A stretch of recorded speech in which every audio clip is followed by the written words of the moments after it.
যেন কানে শুনি সদা তোমার কালাম হে খুদা, চোখে যেন দেখি শুধু কুরআনের আয়াত, শোনো আমার মুনাজাত, শোনো শোনো ইয়া ইলাহি আমার মুনাজাত, শোনো আমার মুনাজাত। পড়েন আমিন। তার মানে কোরআন শুনলে সওয়াব, কোরআন তেলাওয়াত করলে সওয়াব। আবার কোরআন তেলাওয়াত করতে পারে না, কোরআন শুনতেও পারে না, ওই কোরআনের দিকে দুটি চোখ দিয়ে তাকিয়ে থাকে, ওই কোরআনের জন্য সওয়াব নাযিল করে দেয় কে? এজন্য কোরআন তেলাওয়াতের দরকার আছে না নাই? We should increase the earnestness in the Holy Book Quran, because the Holy Book Quran is Sunnah, our way to Jannah. ঠিক না? এই কোরআন পড়তে হবে, এই কোরআন জানতে হবে, এই কোরআনকে মানার দরকার আছে না নাই? আমাদের প্রতিটা ঘরে কোরআন তেলাওয়াতের দরকার আছে না নাই? প্রতিটা সন্তানকে, প্রতিটা মানুষকে কোরআনের শিক্ষা দেওয়ার দরকার আছে না নাই? আরো জোরে বলেন। একটু সময় প্রতিটা ঘর থেকে কোরআনের সুমধুর বাণীগুলো ভেসে আসতো, কিন্তু নানা ষড়যন্ত্রের কবলে পড়ে বিভিন্ন সিনেমার কারণে, বিভিন্ন কিছুর কারণে আজকে আমার কোরআন তেলাওয়াত গুলো হারিয়ে যাচ্ছে। আমার দেশের সকাল মেলা মুক্তব গুলো হারিয়ে যাচ্ছে। আমরা আমাদের বাচ্চাদেরকে গণিত শেখানোর জন্য 1000 টাকা দিয়ে টিচার রাখি, ইংলিশ শেখানোর জন্য 1000 টাকা খরচ করি, শিক্ষক রাখি, কিন্তু আরবি শেখানোর জন্য মসজিদের মাদ্রাসার ইমামকে 500 টাকা বেতনে রাখলাম, কিন্তু 3 মাস 6 মাস হয়ে যায়, ইমামের বেতন দেওয়ার কোনো খবর নাই। ঠিক কিনা? রোজ সকালে শুনতাম আগে আল কোরআনের বাণী রে, আল কোরআনের বাণী, এখন শুনি সারে গামার দীপ্ত ফেনফেনানি। ধর্ম প্রাণ মুসলমান আজকাল হয়েছে মডার্ন, ধর্ম প্রাণ আমরা বড়ই ধর্ম প্রাণ, রোজার কিছু নাই ভুলো ধরে না কোরআন, ধর্ম প্রাণ। প্রতিদিন কোরআন শিখাই যে তার পকেট যায় ফাঁকা রে, তার পকেট যায় ফাঁকা, সপ্তাহে 2 দিন গান শিখাই যে নেই তো 1000 টাকা। ঠিক না? ধর্ম প্রাণ মুসলমান আজকাল হয়েছে মডার্ন, ধর্ম প্রাণ আমরা বড়ই ধর্ম প্রাণ, রোজার কিছু নাই ভুলো ধরে না কোরআন, ধর্ম প্রাণ। ঠিক কিনা? এই জন্য কোরআন জানতে হবে, কোরআনের শিক্ষা অর্জন করতে হবে। ঠিক কিনা? রব্বুল আলামিন বলেন, মুহাম্মাদুর রাসূলুল্লাহ ওয়াল্লাযীনা মাআহু আশিদ্দাউ আলাল কুফফারি রুহামাউ বাইনাহুম। সুবহানাল্লাহ। রব্বুল আলামিন বলেন, মুহাম্মদ সাল্লাল্লাহু আলাইহি সাল্লাম হলেন তোমাদের রাসূল, আর ওই রাসূলের সঙ্গে যারা থাকে মানে সাহাবারা, আশিদ্দাউ আলাল কুফফার, তারা কাফেরদের ব্যাপারে বড় কঠোর, রুহামাউ বাইনাহুম, কিন্তু নিজেরা হলেন পুষ্পকমল। সুবহানাল্লাহ পড়েন। রব্বুল আলামিন বলেন, রাসূলের সাহাবারা নিজেরা ছিলেন অনেক নরম, অনেক পুষ্পকমল ফুলের মতো, সরব ফুলের মতো সৌন্দর্য, কিন্তু যখন কোন কাফির বেঈমান আমার রাসূলের বিরোধিতা করত, আমার কোরআনের বিরোধিতা করত, তখন আমার রাসূলের নরম সাহাবারা বজ্র কঠোরের মতো তাদের বিরুদ্ধে দাঁড়িয়ে যাইতেন। ঠিক কিনা? কিন্তু এখন আমরা উল্টা, আমরা এখন নিজেরা দ্বন্দ্ব করি, নিজেরা ঝামেলা করে, নিজেদের মধ্যে দ্বন্দ্ব আছে না নাই? মুসলমানদের মধ্যে বিভেদ আছে না নাই? মুসলমানদের মধ্যে কত দল, মুসলমানদের দলাদলির কারণে আজকে মুসলমান নির্যাতিত, মুসলমান নিপীড়িত, মুসলমান দিনের পর দিন মার খায়। যদি সকল মুসলমান একত্রিত হয়ে যেত তবে অনেক আগে মুসলমানদেরকে বিজয় দিতেন কে? আওয়াজ করে বলুন তো, আমাদের রাসূল কয়জন? আমাদের আল্লাহ কয়জন?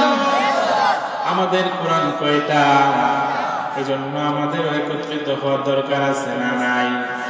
তারা জোরে বলেন, আমাদের প্রভু এক নবীর উম্মাহ, জীবন বিধানে ওই শিবানী কোরআন, তবে কেন এক নাম হে মুসলমান, এক হও করি আহ্বান, ঠিক কিনা? বাইতুল্লাহ মদিনা শরীফ উহুদ পাহাড়ে বদরের মাঠে, বাইতুল্লাহ মদিনা শরীফ উহুদ পাহাড়ে বদরের মাঠে, একটা তো জীবন আর মরণ একটাই, একসাথে মিলে মিশে একটাই প্রাণ, তবে কেন এক নাম হে মুসলমান, এক হও করিয়া আহ্বান, ঠিক কিনা? আমাদের প্রভু এক নবীর উম্মাহ, জীবন বিধানে ওই শিবানী কোরআন, চিল্লায় বলেন ঠিক কিনা? আজকে মুসলমানদের দুর্দিনে, মুসলমানদের নির্যাতনের দিনে মুসলমানরা একত্রিত হওয়ার দরকার আছে নাই? আরো জোরে বলেন। মুসলমানরা যদি একত্রিত হয়ে যেত তাহলে মুসলমানদেরকে বিজয় দিতেন যিনি, তিনি কে?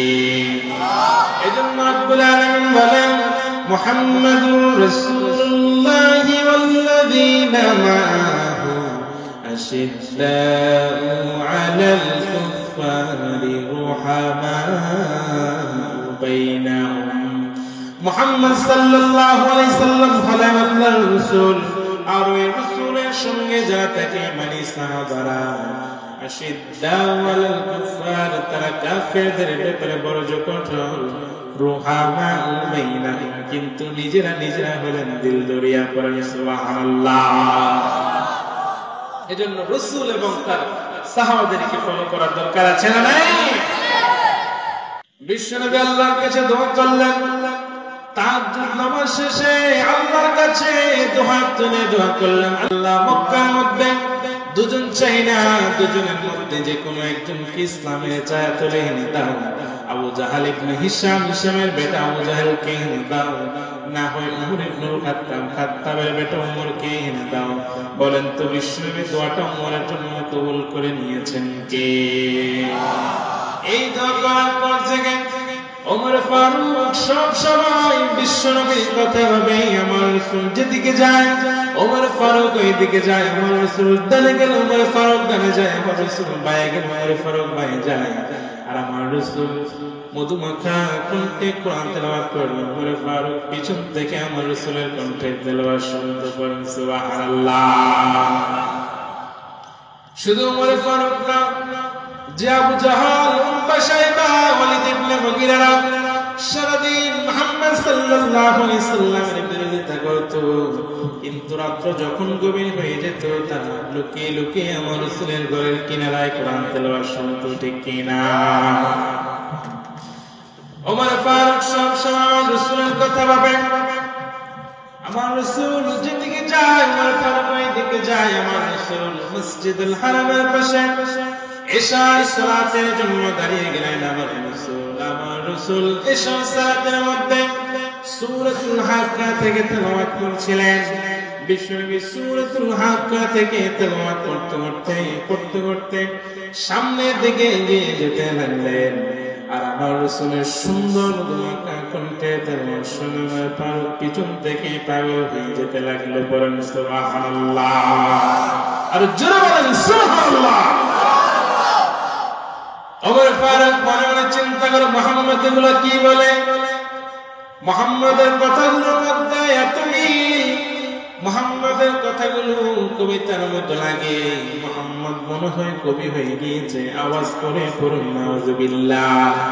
মুহাম্মদ মনে হয় ঘরের মধ্যে বসে নিজে নিজে কবিতা লিখে বাহিরে আল্লাহর নামে চালিয়ে দেয়। মুহাম্মদ মনে হয় কবি হয়ে গিয়েছে।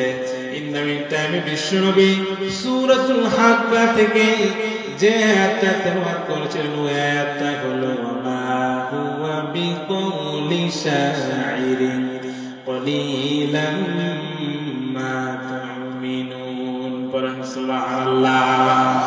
বিশ্বনবী তখন যে আয়াতটা তেলাওয়াত করেছিলেন ওই আয়াতের অর্থ হলো এটা কোনো কবির বানানো কোনো কবিতা নয়, তোমরা অল্প সংখ্যক লোকে ঈমান আনয়ন করো, ঠিক কিনা? ওমর ফারুক অবাক হয়ে গেলেন, কে রে, মুহাম্মদ তো আমাকে দেখে নাই, আমার রাসূল ওমর ফারুককে দেখছে নাকি? বলেন দেখেছে? আমার রাসূল ওমর ফারুককে দেখে নাই, কিন্তু ওমর ফারুক মনে মনে যা চিন্তা করলেন আমার রাসূল কোরআনুল কারীম থেকে তেলাওয়াত করছেন তা কোইন্সিডেন্টলি মিলে যায়। ওমর ফারুক মনে মনে চিন্তা করে, কে রে, মুহাম্মদ তো আমাকে দেখে নাই, মুহাম্মদ তো আমাকে শুনে নাই, তাহলে মুহাম্মদ জানলো কেমন করে, মুহাম্মদ বুঝলো কেমন করে? আমি ধারণা করলাম আব্দুল্লাহর ছেলে মুহাম্মদ কবি হয়ে গিয়েছে, সে কবিতা বলে। সে আমাকে না দেখে জবাব দিয়ে বলে এটা কোনো কবির বানানো কবিতা নয়। তাহলে আমি যে ধারণাটা করলাম এই ধারণাটা ভুল, মুহাম্মদ কবি নয়, মুহাম্মদ গণক হয়ে গিয়েছে। কার মনে কি চলে, কে কি চিন্তা করে, কে কি ভাবনা করে, মুহাম্মদ না দেখে গণনা করে সব কিছু টের পেয়ে যায়। তাহলে আমি আগে যে ধারণাটা করেছিলাম ওই ধারণাটা ভুল ছিল। মুহাম্মদ কবি নয়, মুহাম্মদ গণক হয়ে গিয়েছে। আওয়াজ করে পড়ুন নাউযুবিল্লাহ। আমি যে ধারণাটা করলাম মুহাম্মদ কবি, কিন্তু না, আমার ধারণাটা ভুল ছিল, মুহাম্মদ কবি নয়, মুহাম্মদ গণক হয়ে গিয়েছে।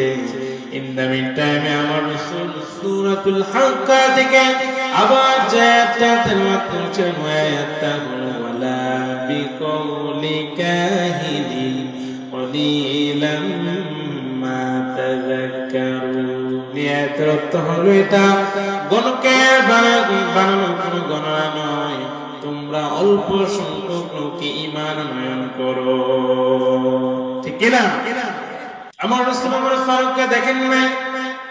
ওমর ফারুক প্রথম চিন্তা করলেন মুহাম্মদ কবি, কিন্তু আমার রাসূল জবাব দিয়ে দিলেন এটা কোনো কবির বানানো কবিতা নয়। দ্বিতীয়বার ওমর ফারুক চিন্তা করলেন মুহাম্মদ গণক হয়ে গিয়েছে। আমার রাসূল এবারও জবাব দিয়ে দিলেন এটা কোনো গণকের বানানো গণনা নয়।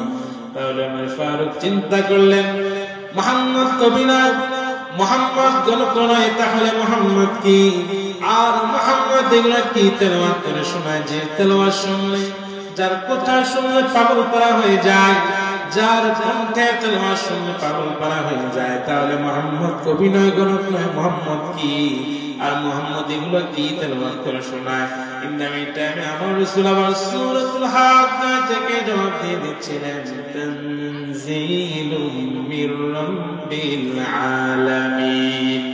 আমার রাসূল জবাব দিলেন এটা কোনো কবির বানানো কবিতা নয়, এই বাণী গণকের বানানো কোনো গণনা নয়, এই বাণী আমাদের কাছে পাঠিয়েছেন যিনি, তিনি কে? আর জোরে বলেন।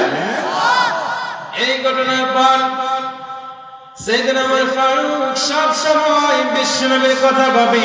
বিশ্বনবী যেদিকে যায় ওমর ফারুক ওই দিকে যায়, বিশ্বনবীর ডানে গেলে ওমর ফারুক ডানে যায়, বিশ্বনবীর বাঁয়ে গেলে ওমর ফারুক বাঁয়ে যায়। আর আমার রাসূল যেখানে গিয়ে নামাজ পড়তেন ওমর ফারুক লুকিয়ে লুকিয়ে বিশ্বনবীর কণ্ঠে তেলাওয়াত শুনতেন। করেন সুবহানাল্লাহ। কিন্তু শয়তান ওমরকে কুমন্ত্রণা দিচ্ছে, ওমর, মক্কার মধ্যে ঘোষণা হয়েছে যে মুহাম্মাদের মাথাকে টেনে দিতে পারবে তাকে অনেক অনেক স্বর্ণ মুদ্রা দেওয়া হবে। ওমর তুমি দেরি করো না, এখনই বেরিয়ে পড়ো, মুহাম্মাদের কল্যাণ নিয়ে আসো। ইন্নামি টাইম ওমর ফারুক শয়তানের কুমন্ত্রণায় পড়ে আবার পথে হাঁটতে শুরু করলেন। ওমর ফারুক যখন নাঙ্গা দরবারে নিয়ে মুহাম্মদ সাল্লাল্লাহু আলাইহি ওয়াসাল্লামের মাথা কাটার জন্য বের হলেন, পথের মধ্যে বনু জাহারা গোত্রের একজন লোকের সঙ্গে দেখা হয়ে গেল। ওই ব্যক্তি বলতে লাগলো, ওমর তুমি কই যাও? ওমর বলতে লাগলো, মুহাম্মদের মাথা কাটার জন্য যাই। ইন্নামি টাইমে বনু জাহারা গোত্রের ওই ব্যক্তি বলতে লাগলো, ওমর তুমি যাচ্ছ মুহাম্মদ সাল্লাল্লাহু আলাইহি ওয়াসাল্লামের মাথা কাটার জন্য? একটু আগে দেখলাম তোমার বোন ফাতিমা বিনতে খাত্তাব আর তোমার বোনের স্বামী সাঈদ বিশ্বনবীর হাতে কালেমা পড়ে মুসলমান হয়ে গিয়েছে। বলেন সুবহানাল্লাহ। ওমর ফারুক বলতে লাগলেন, ওমর তুমি যাচ্ছ আব্দুল্লাহর ছেলে মুহাম্মাদের মাথা কাটার জন্য, কিন্তু একটু আগে দেখলাম তোমার বোন ফাতিমা বিনতে খাত্তাব আর তোমার বোনের স্বামী সাঈদ বিশ্বনবীর হাতে কালেমা পড়ে মুসলমান হয়ে গিয়েছে। ওমর তুমি আগে নিজের ঘর সামলাও, মুহাম্মদকে ছেড়ে ওমর ফারুক বোনের বাড়ির দিকে রওনা করলেন। ওমর ফারুক আগে গড়গড় করতে শুরু করে দিলেন। সাইয়েদনা ওমর ফারুক ইন্নামি টাইমে বোনের বাড়ির দিকে যখন যাচ্ছিলেন, বোনের স্বামীকে হযরতে খুবাইব রাদিয়াল্লাহু তাআলা সূরা সূরা একটা অংশ তেলাওয়াত করে শোনাচ্ছিলেন। দরজার মধ্যে যখন করালেন, বোন বলতে লাগলো কে? ওমর বলল আমি ওমর। দরজা খুলে দেওয়া হলো। হযরতে খুবাইব রাদিয়াল্লাহু তাআলা কোরআনটাকে নিয়ে লুকিয়ে গেলেন। ওমর ফারুক বোনকে আর বোনের সাথে আঘাত করতে শুরু করলেন। মারতে মারতে পিটাতে পিটাতে যখন বোনের গায়ে ফিনকি দিয়ে রক্ত বের হয়ে গেল, ওমর ফারুকের দিলের মধ্যে তখন মায়া চলে আসলো। ওমর বলতে লাগলো, বোন তোরা নাকি মুহাম্মাদের হাতে কালেমা পড়লি, মুহাম্মাদের হাতে কালেমা গ্রহণ করে মুসলমান হয়ে গিয়েছিস, এটা সত্য নাকি? বোন বলতে লাগলো, হ্যাঁ আমরা মুহাম্মদ সাল্লাল্লাহু আলাইহি ওয়াসাল্লামের হাতে আল্লাহ রাসূলের হাতে কালেমা পড়ে মুসলমান হয়ে গিয়েছি। ওমর ফারুক বলতে লাগলো, কেন তোরা মুহাম্মাদের কথায় পাগল হইলি? কেন তোরা মুহাম্মাদের দলে চলে গেলি? বুঝলাম না কেন মক্কার মানুষগুলো মুহাম্মাদের কথায় পাগল পারা হয়ে মুহাম্মাদের দলে চলে যায়। মুহাম্মদ কি এমন জাদু তোদের দেখাইছে, কি এমন বাণী তোদের শোনায়, যে বাণীগুলো শুনে তোরা মুহাম্মাদের দলে চলে গেলি? বোন এটা আমাকে দেখে কি লুকাই দে, আমাকে একটু দে আমি দেখি। বোন বলল, ইন্নাকা রাজিস, তুমি না পাক, লা ইয়ামাসসুহু ইল্লাল মুতাহহারুন, পবিত্র না হয়ে না পাক অবস্থা আল্লাহর কোরআন স্পর্শ করা যায় নাকি? কথা বলেন, পবিত্রতা ছাড়া কোরআন ধরা যায় নাকি? বোন বলতে লাগলো, ভাই তুমি না পাক, তুমি যদি দেখতে চাও এই কোরআনের মধ্যে কি আছে, কোরআনের মধ্যে কি রয়েছে, তাহলে গোসল করে ওযু বানিয়ে আসো। ওমর ফারুকের দিলটা তখন নরম। বোনের কথা মতো গোসল করে ওযু বানিয়ে আসলেন। আসার পর হযরতে খুবাইব রাদিয়াল্লাহু তাআলা নূর হাত থেকে সূরা তাহা একটা অংশ এনে ওমর ফারুকের হাতের মধ্যে নিলেন। বোন বলতে লাগলেন, ভাই তুমি আসার আগে আমরা সূরা তাহা এই অংশটা তেলাওয়াত করছিলাম। ওমর ফারুক অনেক জ্ঞানী মানুষ ছিলেন, ভালো আরবি অর্থ বুঝতেন। ওমর ফারুক সূরা তাহা কোরআনটা হাতের মধ্যে নিয়ে ওমর ফারুক দাঁড় দাঁড় করে অশ্রু ছাড়তে শুরু করে দিলেন আর তেলাওয়াত করতে শুরু করলেন। তাহা মা আনজালনা আলাইকাল কুরআনা লিতাশকা ইল্লা তাযকিরাতাল লিমান ইয়াখশা تنزيلا ممن خلق الأرض والسماوات العلى سبحان الله عمر فاروق تلاوت করছিলেন তাহা মা আনজালনা আলাইকা আল কুরআন লিতাশকা, এই কোরআন তোমাদেরকে হতভাগা জাতি হিসেবে থাকার জন্য আমি আল্লাহ নাযিল করি নাই। তানজিলাম মিম্মান খালাকাল আরদা ওয়াস সামাওয়াতিল উলা, এই কোরআন ওই রবের পক্ষ থেকে, ওই সত্তার পক্ষ থেকে নাযিল হয়েছে যে রব জমিন তৈরি করেছেন, যে রব বিশাল সুবিশাল আকাশ তৈরি করে দিয়েছেন। পড়েন সুবহানাল্লাহ। কে গড়েছেন আকাশ মাটি অবাক প্রকৃতি, কে দিয়েছেন ঘুমন্ত রাত বৃষ্টি প্রভাতে, কে গড়েছেন আকাশ মাটি অবাক প্রকৃতি, কে দিয়েছেন ঘুমন্ত রাত বৃষ্টি প্রভাতে, বিশ্ব নিখিল কোন মহানের ক্ষমতার দিন, বিশ্ব নিখিল কোন মহানের ক্ষমতার দিন, রব্বুল আলামিন আমাদের রব্বুল আলামিন করেন, রব্বুল আলামিন আমাদের রব্বুল আলামিন। ঠিক না? এই জমিন তৈরি করেছেন কে? এই বিশাল সুবিশাল আকাশ তৈরি করেছেন কে? তাহলে এই জমিনে হুকুম চলবে একজনের, তিনি কে? ওমর ফারুক তেলাওয়াত করেন, নিজেকে আর সামলাতে পারছেন না। ওমর ফারুক বলতে লাগলেন, আইনা মুহাম্মদ, আইনা মুহাম্মদ, মুহাম্মদ কোথায়, মুহাম্মদ কোথায়? আমার রাসূলের সুন্দর চেহারাটা দেখার জন্য বেকার হয়ে গেলেন, পাগল হয়ে গেলেন। হযরত খুবাইব রাদিয়াল্লাহু তাআলা বলতে লাগলেন, আমার বিশ্বনবী সাফা পাহাড়ের পাদদেশে দারুল আরকাম ইবনে আবিল আরকামের ঘরে বিশ্বনবী লুকিয়ে লুকিয়ে কোরআনের দাওয়াত দিচ্ছেন। ওমর ফারুক, তুমি যদি মুহাম্মদ সাল্লাল্লাহু আলাইহি ওয়াসাল্লামের দেখা পেতে চাও তাহলে দারুল আরকামের ঘরের মধ্যে চলে যাও। করেন সুবহানাল্লাহ। ওমর ফারুক নিজেকে সামলাতে পারছেন না, নাঙ্গা তরবারি নিয়ে দৌড়াতে শুরু করলেন নবীজির কাছে। যখন রাসূলের কাছে যাচ্ছিলেন, রাসূলের চাচা হামজা ইবনে আব্দুল মুত্তালিব নবীকে বলল, নবী আপনি এখান থেকে পালিয়ে যান, আপনি এখান থেকে চলে যান। ওই যে ওমর ফারুক আসছে, নাঙ্গা তরবারি নিয়ে আসছে আপনাকে হত্যা করার জন্য, আপনার মাথা কাটার জন্য। আপনি পালিয়ে যান, আপনি চলে যান। আমার রাসূল বলতে লাগলেন, আমার সাহাবারা, ও আমার চাচা হামজা, আপনি সরে যান, আপনারা সবাই সরে যান, ওমরের জন্য জায়গা করে দেন। আমি কিছুদিন আগে তাহাজ্জুদ সালাতের মধ্যে ওমর ফারুকের জন্য একটা দোয়া করেছিলাম, আমার মনে হয় আমার বাবা দোয়াটা কবুল করে নিয়েছে। বলেন সুবহানাল্লাহ। ওমর ফারুক চলে আসলেন, আসার পর কোনো কথা নাই, চূড়ান্ত ঘোষণা দিলেন, আশহাদু আল্লা ইলাহা ইল্লাল্লাহ ওয়া আশহাদু আন্না মুহাম্মাদান আবদুল্লাহি ওয়া রাসূলুহু। আমি সাক্ষ্য দিচ্ছি আল্লাহ এক, মুহাম্মদ দ্বিতীয়, আর আপনি মুহাম্মদ সাল্লাল্লাহু আলাইহি ওয়াসাল্লাম আল্লাহর বান্দা এবং রাসূল। বলেন সুবহানাল্লাহ। ঝিনুকের ভিতর লুকিয়ে থাকে যেমন মতি, ঝিনুকের ভিতর লুকিয়ে থাকে যেমন মতি, কালমা শাহাদাতে আছে আল্লাহর জ্যোতি, কালমা শাহাদাতে আছে আল্লাহর জ্যোতি। সুবহানাল্লাহ।